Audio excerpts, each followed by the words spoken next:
অফিসারদের থেকে শুরু করে প্রাইভেট কোম্পানিগুলো থেকেও আমি লক্ষ্য রেখেছি, সবাই যেভাবে আপনারা উইশ করেছেন, আমরা আপনাদের কাছে কৃতজ্ঞ।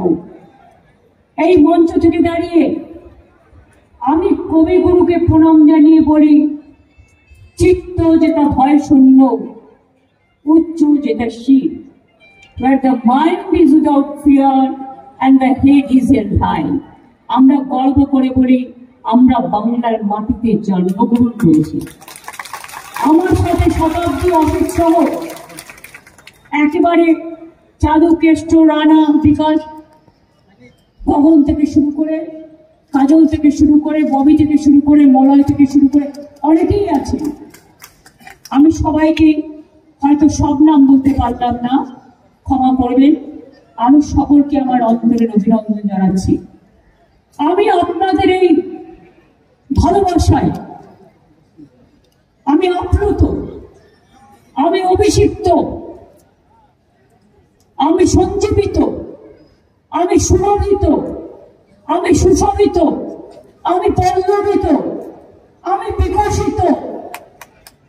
আমি বলি আপনাদের এই সৌজন্য বদলে আমার কিছুই দেওয়ার নেই, আমার একটুই দেওয়ার আছে, যেন মাটির মানুষ থাকতে পারি এইটুকুই, যেন চড়াই পাখির অন্দরে, মাটির ঘরের প্রান্তরে, সব মানুষের অন্তরে, ভালোবাসার প্রান্তরে সবাইকে নিয়ে যেন একসাথে পথ চলতে পারি। পথে পথে, ধুলায় ধুলায় আমরা সবাই যেন একসাথে এক হয়ে সবার কথা বলতে পারি।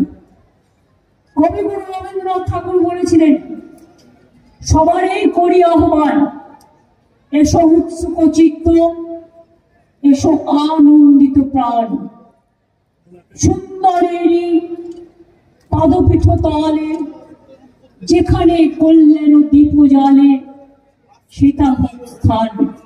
আমরা মনে করি বাংলার মাটি, এ মাটি সোনার চেয়েও খাঁটি। এই মাটিতে জন্ম নিল রবীন্দ্র নজরুল, একই বৃন্তে দুটো কুসুম, আলোকময় সে ফুল। এই মাটিতে স্বামীজির অবদান ভুলে গেছেন, রামকৃষ্ণের অবদান ভুলে গেছেন।